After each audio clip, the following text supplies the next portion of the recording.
많이 이제 덥고 어저께 초복이 지나서 이제 앞으로 계속 더워질 텐데 건강 유의하시고, 그럼에도 불구하고 예배 자리에 나오신 여러분을 축복합니다. 옆 사람과 인사하십시다. 오늘도 만나서 반갑습니다. 잘 오셨습니다. 은혜 많이 받으세요. 감고사축 감사합니다. 고맙습니다. 사랑합니다. 축복합니다.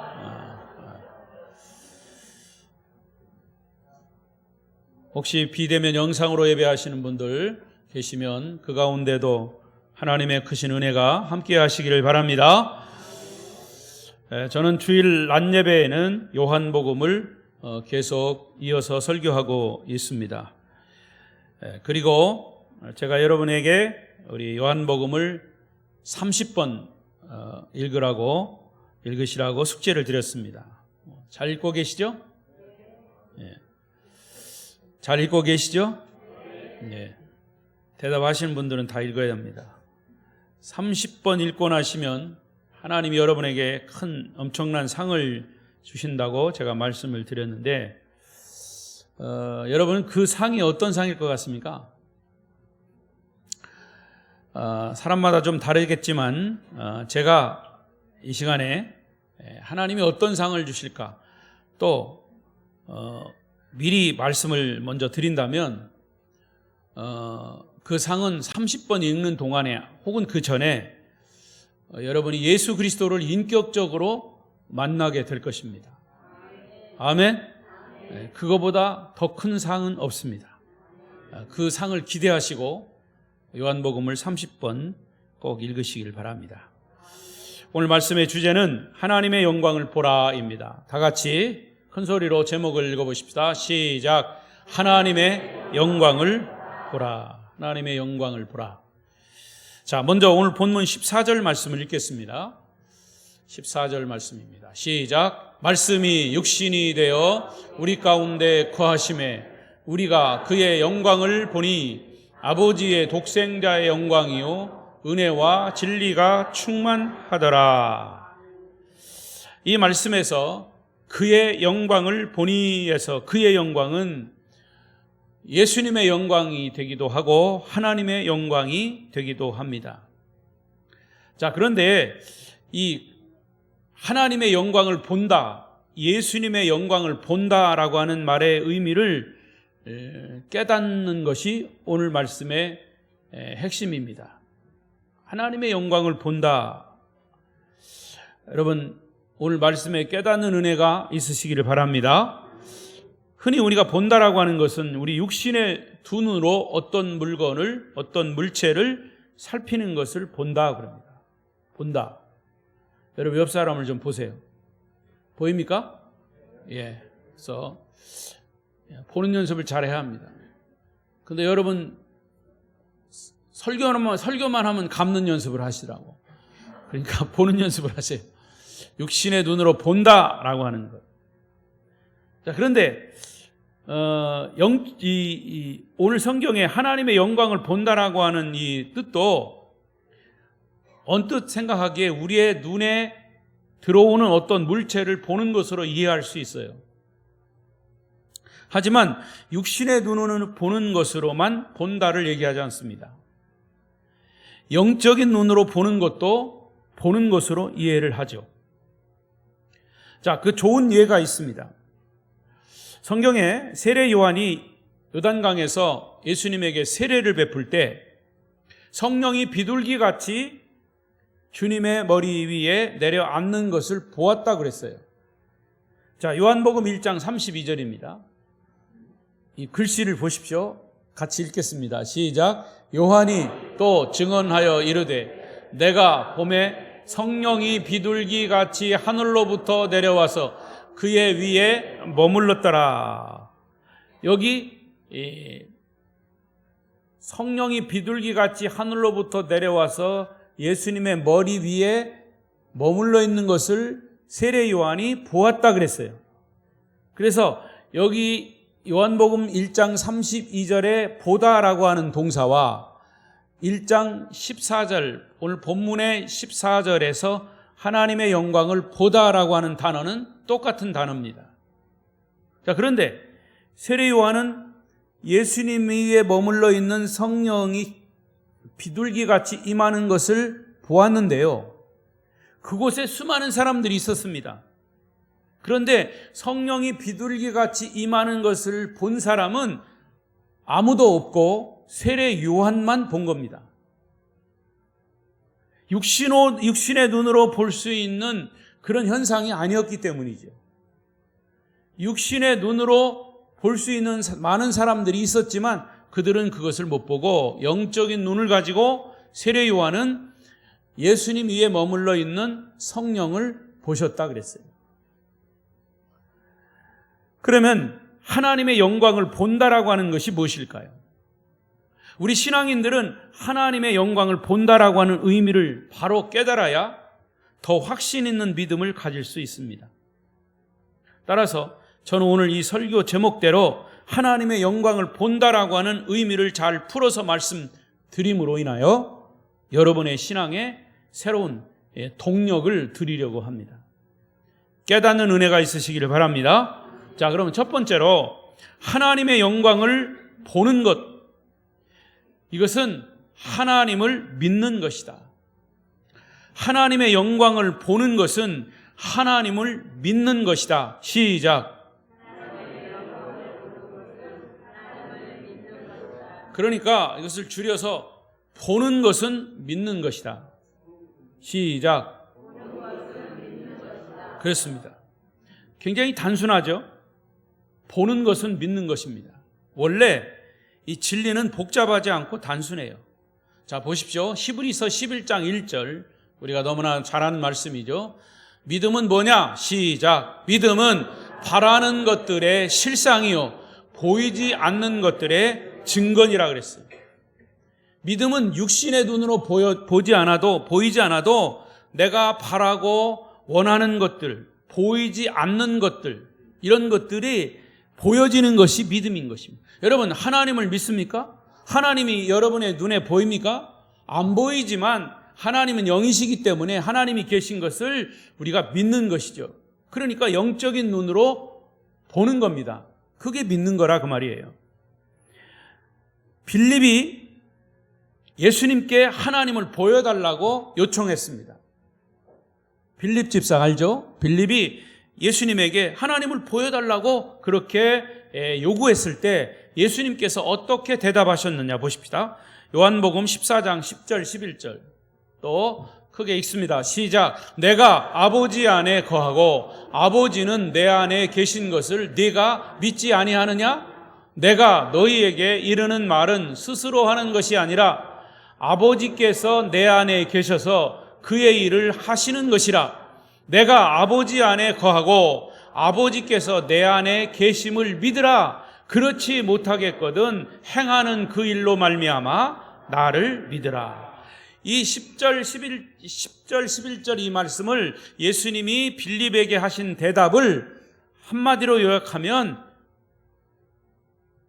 하나님을 보이지 않는 하나님을 믿어라. 그러면 보일 거다.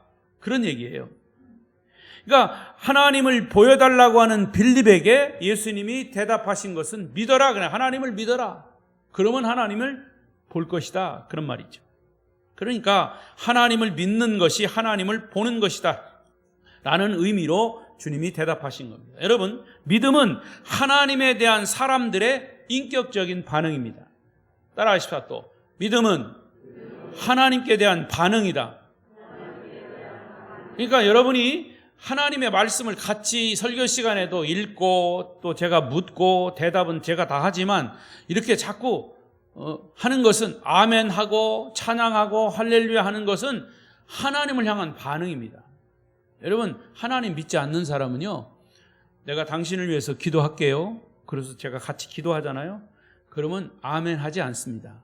평소에 아멘 소리를 안 해봤기도 했지만 아멘이 뭔 말인지도 모르지만 아멘 안 해요. 못 해요. 왜? 아멘은 내가 하나님을 향한 반응이에요. 말씀을 읽을 때 아멘 하는 것, 그 말씀대로 내가 믿습니다. 동의하는 거예요. 앞에서 누가 기도했습니다. 여러분이 아멘 하는 것도 하나님 그 기도대로 이루어질 줄로 믿습니다 라고 하나님을 향한 반응이라고 말이에요. 그러니까 믿음은 하나님께 인격적으로 반응하는 거예요. 단순히 머리로만 예수님이 하나님이시라고 하는 것을 인정하는 것이 아닙니다. 하나님께 대한 나의 전 인격을 가지고 반응하는 것이 믿음이에요. 자, 만일 이해가 될는지 모르겠습니다만은 여러분 집 문 앞에 강진 군수님이 오셨어요. 오실 일이 있는지는 몰라도 하여튼 오셨어. 초인종을 누르고 있습니다. 초인종을 누르고서 계시다고 생각해 보십시오. 그럼 여러분이 문을 열었어요. 뜻하지 않게 군수님이 우리 집에 오셨네. 그럼 여러분 같으면 어떻게 하겠습니까? 네? 어떻게 하겠어요? 일단 군수님이 이걸 확인이 되면 그 군수님을 믿고 모든 정성과 예의를 갖춰서 여러분 군수님을 집안으로 모실 겁니다. 그렇지 않겠습니까? 근데 믿음은 바로 그와 같은 것이다 그 말이에요. 믿음은 마음의 문을 두드리는 하나님을 내 마음에 모셔드리는 우리의 전 인격적인 반응입니다. 지금 여기 계신 여러분들은 예수님을 구세주로 영접하고 하나님의 자격을 가지고 하나님의 자녀된 자격을 가지고 주님을 믿기 때문에 예배 드리는 이 자리에 계신 줄로 믿습니다. 누가 하나님의 영광을 볼 수 있습니까?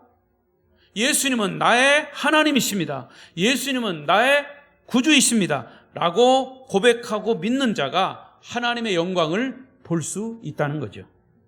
이런 신앙의 가장 기초적인 과정을 거치지 않으면 누구도 하나님의 영광을 볼 수 없습니다. 여러분, 더 이상 머뭇거리지 말고 더 이상 고민하지 말고 예수 그리스도가 우리의 하나님이신 것을 다시 한번 믿으시기 바랍니다. 그러면 하나님의 영광을 보게 될 것입니다.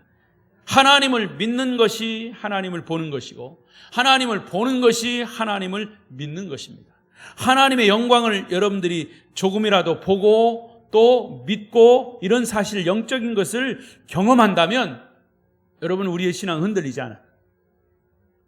자, 두 번째로 하나님을 보는 것은 하나님을 믿는 것이다 그랬어요. 하나님의 영광을 보는 것은 또 하나 하나님을 아는 것입니다. 하나님의 영광을 보는 것은 하나님을 아는 것이다. 시작. 자, 첫 번째는 보는 것은 믿는 것이다 그랬고 두 번째 보는 것은 아는 것이다. 보는 것은 아는 것이. 자, 먼저 요한복음 1장 1절을 보겠습니다. 크게 읽겠습니다. 시작. 태초에 말씀이 계시니라. 이 말씀이 하나님과 함께 계셨으니 이 말씀은 곧 하나님이시니라. 말씀이 뭐라고요? 말씀은 하나님이라고 그랬어요. 자, 그럼 14절 다시 읽어요. 시작. 말씀이 육신이 되어 우리 가운데 거하심에 우리가 그의 영광을 보니 아버지의 독생자의 영광이요 은혜와 진리가 충만하더라. 하나님이 말씀이신데 1절에서 말씀은 곧 하나님이라고 그랬어요. 하나님이 말씀이신데 14절에 말씀이 곧 뭐가 됐다고 그랬어요? 육신이 됐다. 그 육신은 누구라고요? 예수 그리스도단 말이에요. 그런데 그 육신인 예수 그리스도가 뭐가 충만합니까? 은혜와 진리가 충만하다 그랬습니다. 절묘하게 1장과 12, 1절과 14절이 연결이 되는 겁니다. 이것은 굉장히 논리적인 거예요. 영적인 논리예요. 말씀이 계시니라. 그 말씀은 하나님과 함께 계셨으니 그 말씀은 곧 하나님이시니라. 그런데 그 말씀이 육신이 되어 우리 가운데 성육신 하나님이 예수가 되셔서 이 땅에 오셨습니다. 그 예수는 은혜와 진리가 충만한 하나님의 영광이시다 그랬어요. 자, 그러면 여기 하나님의 영광은 예수 그리스도의 영광인데 예수님은 뭐가 충만하다? 은혜와 진리가 충만하다고 그랬습니다. 자, 그러면 여기서 은혜라고 하는 것이 뭘까? 은혜. 여기서 말씀하는 은혜는 내가 하나님을 알고 예수님을 알고 성령님을 알고 이 영적인 하나님을 알고 계속 알다가 보면 뭐가 임하느냐? 은혜가 임하는 거예요. 그래서 구원도 알게 되고 구원도 깨닫게 되고 그 구원이 하나님의 선물이다 라는 것을 깨닫게 되는 것이 은혜입니다. 그런 은혜가 여러분에게 오늘도 임하시기를 바랍니다. 은혜. 그리고 진리가 뭐냐? 은혜와 진리. 진리는 예수님에 대해서 더 깊이 알아가는 것이에요. 그래서 요한복음 14장 6절에도 예수님은 친히 당신을 진리라고 하셨어요. 요한복음 14장 6절. 14장 6절. 없어요? 예수께서 이르시되 내가 곧 길이요. 그 다음에 진리요. 그 다음에 생명이니 나로 말미암지 않고는 아버지께로 올 자가 없느니라. 예수님이 진리라고 하셨어요. 그러니까 진리이신 예수님을 더 알아가는 것이 곧 진리라고 말해요. 은혜와 진리가 충만하시다. 그러므로 여러분이 진리이신 예수님을 알아가면 갈수록 은혜가 임하게 되는 것이죠. 은혜와 진리는 오직 예수 그리스도를 통해서만 알 수 있는 것이고 경험할 수 있는 것입니다. 따라서 하나님의 영광을 보기 위해서는 오직 예수 그리스도를 더 알아가야 합니다. 예수님 외에는 하나님을 알 수 있는 길이 없어요. 요한복음 14장 6절 말씀 그대로예요. 내가 곧 길이요 진리요 생명이니 나로 말미암지 않고는 아버지께로 하나님께로 올 자가 없느니라. 그러니까 예수님 안에 있는 은혜와 진리는 저울로 달 수 있는 것도 아니고 돈으로 값을 매길 수 있는 것도 아니에요. 높은 가치이기 때문에 여기서 뭐로 정의 내렸냐? 충만이다라고 하는 것. 충만이라고 하는 것. 충만은 차고 넘치는 거예요. 따라서 예수님에 대해서 아는 것은 끝이 없는 겁니다. 예수님을 아는 진리가 쌓이면 쌓일수록 진리에서 솟아나는 은혜는 강물을 이루고 바다를 이루게 되는 거죠. 그러면 여러분에게 이런 은혜와 진리가 충만합니까? 자, 금년 우리 교회의 표어가 뭡니까? 복음으로 충만한 교회입니다. 복음으로 충만. 복음은 곧 예수 그리스도요.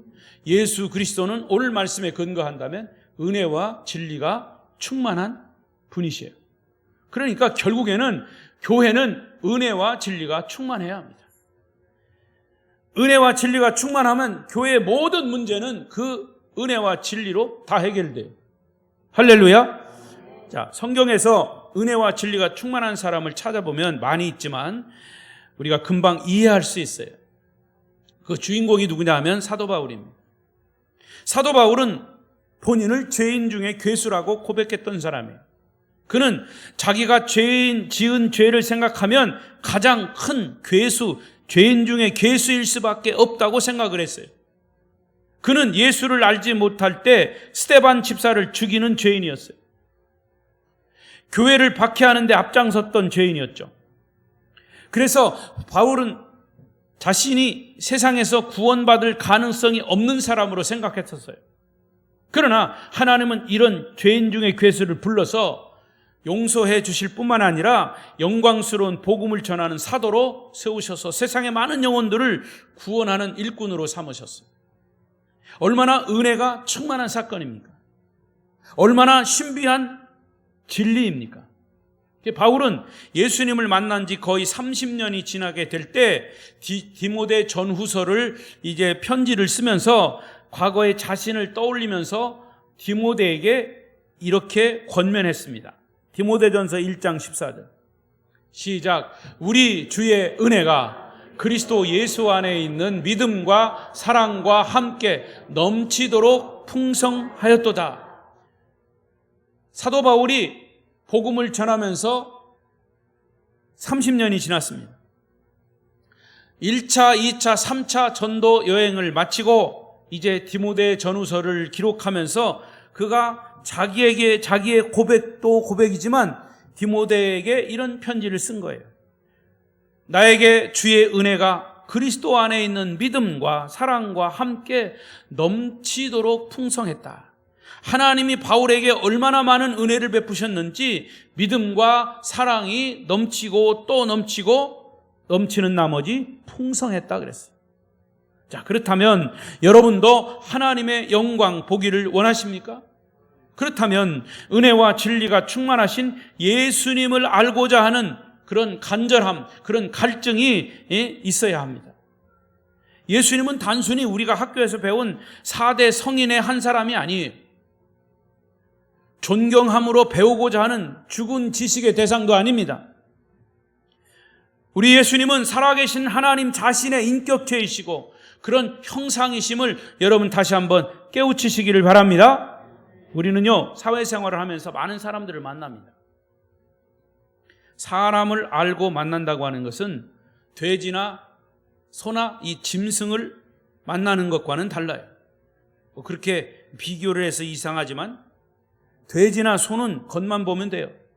소와 돼지가 어떤 생각을 가지고 있고 어떤 고민을 하고 있는지 여러분 그거 알 필요도 없고 알 수도 없어요. 단지 건강 상태는 어떤지, 얼마나 컸는지, 무게가 얼마나 나가는지, 그러면 지금 이 돼지를 갖다 팔면 얼마나 값이 되는지 이 정도만 알면 돼요. 짐승은 인격체가 아니기 때문이에요.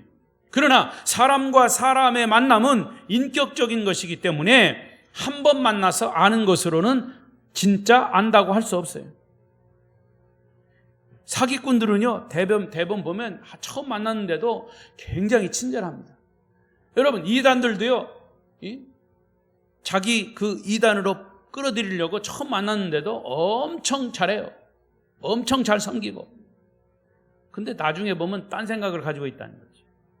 사기꾼 어쩌다 만나서 고위층 인사를 들먹이면서 잘 안다고 소리를 할지 모르지만 정말로 인격적으로 교제하기를 원하는 사람이라면 엉터리 같은 소리는 절대로 안 합니다. 사람과 사람은 자주 만날수록 서로를 아는 깊이가 더 깊어지는 거죠.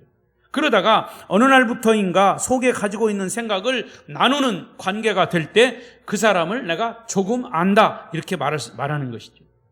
이런 것이 바로 인격적으로 아는 것이고 진정한 교제라고 할 수 있습니다. 마찬가지로 하나님은 사람의 모습으로 오신 예수님을 통해서 당신을 우리에게 보여주시기를 원하십니다. 그러므로 누구든지 예수님을 알기를 원한다면 인격적으로 알아야 합니다. 인격적인 만남이 있어야 합니다. 단순히 내가 머리로 예수를 믿는다, 그것으로 끝나는 게 아니에요. 예수님은 인격이시기 때문에 그 인격을 만나야 된다는 거죠. 성령님은 인격이기 때문에 우리를 만나주십니다.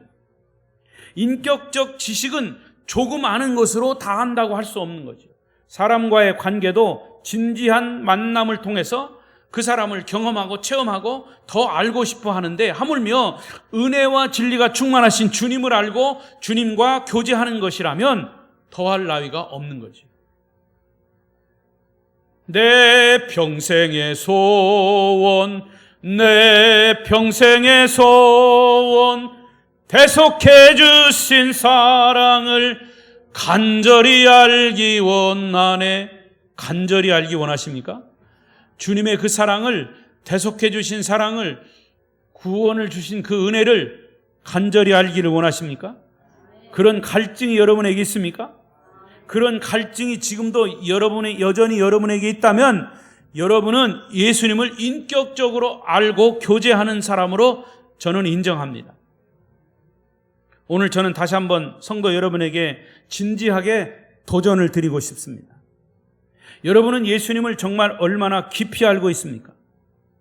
주일날 예배 시간에 한번 와서 예배 드리는 것으로 그냥 예수님을 다 안다라고 보면 착각입니다. 여러분이 진정으로 예수를 아는 사람이라면 왜 그분에 대해서 그 정도의 매력밖에 느끼지 못합니까? 죄송한 말씀이지만 예수가 여러분 호주머니에 있는 돈보다 못한 존재는 아닙니까? 예수에 대한 여러분의 관심의 우선순위가 여러분 자식보다도 못한 것은 아닙니까? 요한복음을 30번 읽는데 여러분은 정말 시간을 얼마나 들이고 있습니까? 요한복음을 읽으시면서 예수님을 인격적으로 만나고자 하는 갈증이 불같이 일어나고 있습니까? 목회자의 사명은 여러분이 정말 예수를 인격적으로 만나게 도와주는 것밖에 없어요. 제가 여러분의 삶을 어떻게 다 합니까? 무엇을 도와드릴까요? 저는 그런 능력이 없어요. 그러나 목회자가 할 수 있는 것은 여러분이 예수 그리스도를 인격적으로 만나게 하는 것, 그 물꼬를 트는 것밖에 제가 할 일이 없어요. 그래서 저는 항상 그거에 대한 기도, 그거에 대한 갈증이 있습니다. 우리 성도들이 얼마나 예수를 인격적으로 만났는가? 여러분, 성경책을 책꽂이에 꽂혀있는 장식품으로 여기지는 않습니까? 그렇다면 여러분은 이미 주님과의 관계가 멀어져 있는 겁니다. 진정으로 예수님에 대해서 알고 싶고 진리와 은혜와 진리가 충만하신 그분과 더 가까이 교제를 원하신다면 성경에 대해서, 하다못해 예배 시간에 설교를 듣는 것에 대해서, 예배를 드리는 것에 대해서, 여러분이 개인적으로 하나님과 인격적인 관계를 갖는 개인 기도하는 것에 대해서 지금보다 더 적극적인 태도를 취해야 하고 시간을 더 투자해야 합니다. 우리는 관심이 있는 사람 혹은 나에게 유익을 주는 사람과 만날 때 절대로 시간이 없다고 말하지 않습니다. 여러분이 정말 나는 이 사람을 만나야 내 사업에 더 번영이 있고 이 사람을 만나야 나한테 유익이 있다, 이런 사람을 만날 때 여러분 시간 재고 만납니까? 없는 시간도 일부러 내서 만나려고 합니다. 나에게 중요한 영향을 주는 분이 우리 집을 방문했다면 여러분 어떤 반응을 보이십니까? 극진히 대접을 하면서 그분과 더 많은 대화의 시간을 가지고 더 깊은 교제를 원할 것입니다. 마음이 끌리는 사람과 나에게 은혜를 베풀려고 하는 사람과 만날 때 절대로 우리는 시간을 재지 않습니다. 오히려 내 쪽에서 시간이 너무 빨리 가는 것을 아쉬워하는 것이 당연한 이치죠. 마음이 가는 일이나 관심을 가지고 있는 일에는 아무도 시간을 재지 않습니다. 이것이 일반적인 상식이에요. 그런데 여러분, 예수 믿는 사람들 중에 성경을 펴놓고 주님의 영광을 보는 시간을 너무 재는 사람들이 많아요. 여러분은 아닙니다만은 어느 교회에서는 목사가 설교 12시, 11시에 시작해서 12시 지나면 막 궁신거립니다. 벌써. 바쁘다는 핑계로 성경책 읽는 시간이나 기도하는 시간을 인색하게 할당하고 있다, 그 말이에요. 정말 솔직하게 얘기해 보십시다. 여러분 정말 그렇게 바쁘십니까? 얼마나 바쁘십니까? 직장일에, 농사일에, 사업 때문에 눈, 코, 틀 새 없이 바쁘실 겁니다. 모두가 이해를 합니다. 그럼에도 불구하고 부모의 보호를 받아야 하는 어린이들은 하루 이틀만 엄마 얼굴을 안 보면 병이 나요. 그 어린아이의 엄마요, 아빠이기 때문이죠. 하나님의 자녀된 우리도 마찬가지예요. 말씀을 듣고 하나님의 얼굴을 사흘만 보지 않으면 우리의 영혼은 금방 병들어 죽게 되는 겁니다. 세상의 악한 세력이 정말 얼마나 우리를 흔들고 넘어뜨리게 하는지 몰라요. 어제도 여러분 뉴스에 보셨죠? 서울시청 앞 광장에서 옷을 다 벗어적히고 그거 인정하라는 거예요. 성차별 금지하는 거 법을 만들어가지고 우리를 자유롭게 하라는 거예요. 여러분 그게 멸망으로 가는 증거입니다. 그게. 저는 그걸 보면서 아주 통탄할 일이에요. 제가 이 교회 여러분 게시판에 써붙였죠. 우리 성결교단에서는 지난 총회 때 그거 금지하는 법 입법하려고 하는 거, 성차별 금지법 입법하는 거 입법하면 안 된다고 성명을 발표해요. 각 기독교회에서 다 성명 발표했어요. 쉽게 말하면 이 동성 연애하는 거, 동성 결혼하는 거 이거 입법화하라고 한다는 거예요. 동성으로 결혼하는 거 허락한다는 거죠, 법으로. 근데 그걸 우리가 금지해야 된다는 거죠. 어저께 미국 대사가 나와가지고 그거 동의한다고 같이 읽고 있더라고요. 미국 대사가요, 동성 연애자예요. 거기에 뭐 다른 대사들도 많이 나와 있더라고요. 그 사람들 다 그 나라에서 동성 합법화한 사람들이에요. 그러니까 그 사람들이 거기 같이 동참하는 사람들이 얼마나 힘을 얻겠어. 일부에서 기독교에서 거기 모여가지고 반대한다고 또 데모를 하잖아요. 이건 엄청난 그런 사건입니다. 마지막 때 이런 일들이 얼마든지 일어납니다. 이게 악한 세력이에요. 금방 무너져 버립니다. 여러분 또 말씀드리지만 여러분 자녀들이 결혼할 자녀들이 남자애가 남자친구를 데려와가지고 아빠 엄마 앉혀놓고 나 얘하고 결혼할 겁니다. 라고 생각해 보세요. 그런다고 생각해요. 딸이 자기 친구를 데려와가지고 나 얘하고 결혼할 겁니다. 이렇게 얘기해 보세요. 이거를 법으로 정해놓고 하면 아무리 부모가 반대해도 이건 법으로, 우리나라 법으로 제정된 겁니다. 하겠습니다. 이런 황당한 일이 일어나고요. 지금 제가 이렇게 설교할 때 동성애는 죄악입니다. 이렇게 설교하면 여러분 중에서 그 설교 듣고 저거 목사가 저기 법을 어겼으니까 가서 고발해야 된다. 고발하면요 잡혀가요, 목사요. 그 법이 제정이 되면. 여러분, 그러니까 우리는 말씀을 듣고 하나님의 얼굴을, 정말 영광을, 진리를 사흘만 보지 않으면, 사흘이 뭐예요? 하루만 안 보면 우리의 영혼은 금방 세상의 그런 세력에 넘어가고 거기에 그냥 무뎌져 버려요. 말씀 없이 사는데도 영혼이 병들지 않았다면 그것은 기적이에요. 아니, 그 사람은 이미 하나님의 자녀가 아닐지 몰라요. 오늘 이 말씀이 여러분에게 심각한 영적 도전이 되시기를 바랍니다. 이제 말씀을 맺겠습니다. 요한계시록에 7교회가, 아시아 7교회가 나와요. 거기에 라오디게아 교회가 있는데 그 라오디게아 교인들이 주님께 책망을 받습니다. 근데 그 책망 받는 이유가 나와요. 이 라오디게아 교회도 교인들이 예수를 오래 믿었어요. 그리고 아주 잘 믿었어요. 그런데 오래 되다 보니까 나중에는 예수님을 교회에서 쫓아내고 문 밖에, 다시 말하면 자기들이 믿는 예수를 자기 마음 문 밖에 세우고 예수님을 쫓아냈어요. 그리고 영적인 눈이 가려졌어요. 예수를 믿기는 하지만 예수에 대한 매력을 잃어버린 거죠. 그 결과 그들의 믿음의 눈을 가지고 있으면서도 하나님의 영광을 보지 못하는 영적 소경이 되어버린 겁니다. 그래서 주님은 그들에게 이렇게 경고합니다. 계시록 3장 18절 19절 큰 소리를 읽어요. 시작. 내가 너를 권하노니 내게서 불로 연단한 금을 사서 부요하게 하고 흰 옷을 사서 입어 벌거벗은 수치를 보이지 않게 하고 안약을 사서 눈에 발라 보게 하라. 무릇 내가 사랑하는 자를 책망하여 징계하노니 그러므로 네가 열심을 내라 회개하라. 무엇을 회개하라는 겁니까? 예수를 모르면서도 아는 채 한 죄를 회개하라는 거예요. 예수를 믿으면서도 믿는 채 하는 것 회개하라는 거예요. 지금 이 경고는 이 시대를 사는 우리에게, 우리 그리스도인들에게 이 세상을 향해서 내리시는 하나님의 경고예요. 여러분, 오래 믿었다고 예수에 대한 흥미를 잃어버리지는 않았습니까?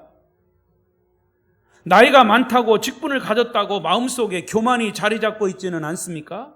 정말 지금 주님은 여러분의 마음 안에 계십니까? 아니면 문 밖에서 계십니까?